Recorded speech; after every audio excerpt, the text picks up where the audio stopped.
Every battle, facing the most terrifying and powerful enemies of the ancient world, 50,000 Roman legionaries stepped onto the field and did something that seemed like absolute madness. They took their best weapon, their most expensive weapon, their deadliest weapon, and they deliberately threw it away. But what is even stranger, this weapon was specifically designed by the Empire's greatest engineers to break on the very first impact. Imagine an army that spends tons of precious iron and months of grueling blacksmithing to create a spear that fails exactly 3 seconds after being used. Not a single modern general would approve of such a massive defect. Iron, in the ancient world, was not cheap. It was wealth. It was rare. To intentionally destroy it on the battlefield sounds like military suicide. But for the Roman military machine, this was no mistake. It was a genius calculation, a system so mathematically perfect that it allowed the inhabitants of a single Italian city to conquer the entire known world. They did not just invent a spear.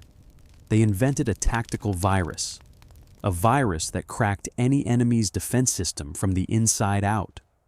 The name of this virus is the pilum, and to understand how a broken piece of iron built the greatest empire in human history, we need to look into the eyes of the people it was designed to kill. The average Roman soldier was not a giant. He stood about 1 meter and 70 centimeters tall. He was disciplined. He was well fed. But he was not a physical monster. In close combat against the Gallic or Germanic tribes, the Roman legionary faced a physical disaster. Rome's enemies of the north were taller, they were heavier, and they possessed monstrous raw physical strength. They fought with a wild, terrifying fury, but their main advantage was not their size, and it was not their rage. Their main advantage was the wall. Gallic and Germanic warriors went into battle hiding behind massive full-body shields. These were not flimsy pieces of wood. They were heavy, dense oak boards, tightly bound in boiled leather, and reinforced with a heavy iron boss in the center. Piercing such a wall with a regular spear or sword was nearly impossible. Ancient battles between heavy infantry lines rarely looked like Hollywood movies. They often turned into exhausting, brutal shield-pushing matches. 2 walls of wood and flesh crashing into each other until one side simply collapsed from exhaustion. If the Romans had engaged in a fair, hand-to-hand fight against a wall of northern giants, the legions would have been crushed, simply pushed off the battlefield by sheer mass. Rome needed a solution. They needed to force the enemy to voluntarily throw away their only defense before the armies even clashed closely. And that is when the Roman military engineers stepped in. The creation of the pilum was not just the art of a blacksmith, it was pure physics and brilliant metallurgy. A standard ancient spear is a simple tool. It is a long wooden pole with a short, hard iron tip at the end. Its only job is to pierce flesh. Therefore, it must be rigid. It must be strong. It must survive the impact. The pilum was designed completely differently. It was a monster of a weapon, weighing between 2 and 3 kilograms. Half of its length was a heavy, thick wooden shaft, usually made of ash or hazel. But the other half was a long, incredibly thin iron shank, ending in a small, barbed pyramidal point. Why make the iron part so long? Almost a meter of pure metal. That was the first secret of the weapon. When a normal, traditional spear hits a heavy wooden shield, the short iron tip goes in, but the thick wooden shaft gets stuck in the wood of the shield. The enemy warrior can simply pull out his sword, chop off the wooden shaft of the spear, and continue fighting as if nothing happened. The pilum was different.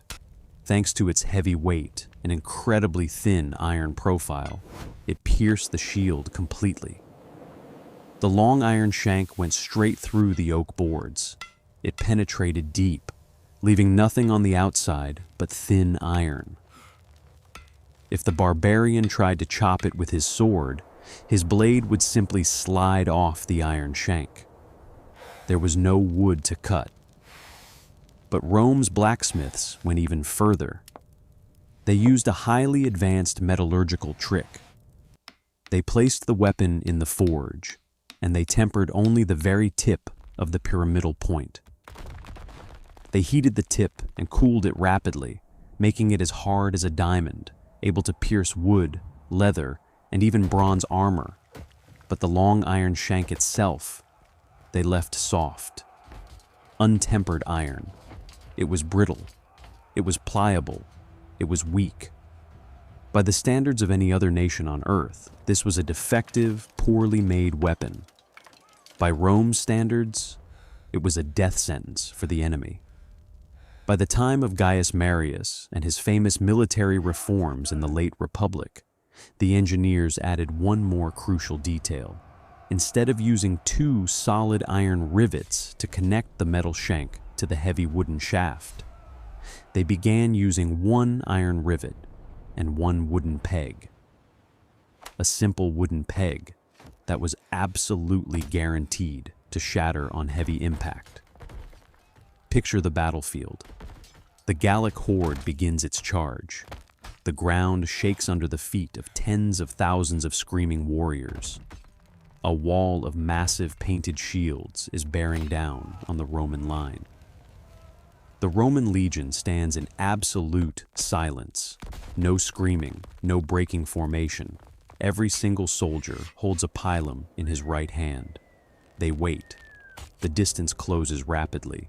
30 meters, 25 meters, 20 meters. The centurions bark the command. Thousands of legionaries synchronously take a step forward, pull their right arms back, and hurl the heavy pila into the sky with monstrous force. A black cloud of iron and wood blocks out the sun. The pilum was not designed for long-distance sniper throws. Its 3-kilogram weight made it too heavy to fly far. But at a close distance of 20 meters, gravity and mass took over. It carried devastating, unstoppable kinetic energy. The wall of falling iron crashes into the charging Gauls.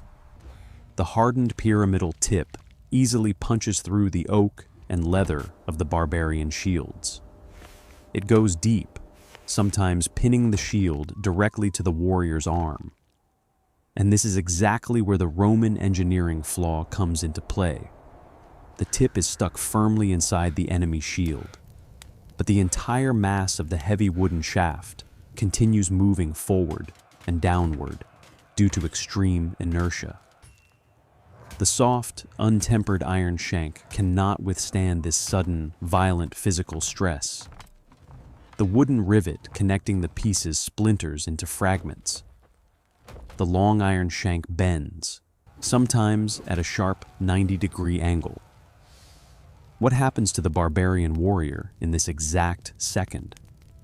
His shield, which just a moment ago was his primary defense and source of confidence, now weighs 3 kilograms more. But it is worse than just extra weight. A bent, twisted iron rod now sticks out of his shield. It drags on the muddy ground. It tangles in his legs as he tries to run. It catches on the shields of the warriors charging next to him. Can he pull the pilum out? Impossible. The pyramidal tip is shaped like a barbed fishhook. Once it goes through the wood, it does not come back out. The enemy's weapon is dead. The enemy's defense has suddenly become his worst curse. Can he throw the pilum back at the Romans? Absolutely not. It is bent. It is broken. It is aerodynamically useless. The barbarian warrior is running full speed toward the Roman line. He has exactly 1 second to make a decision. Keep holding the heavy, dragging, useless shield and trip over it, or survive.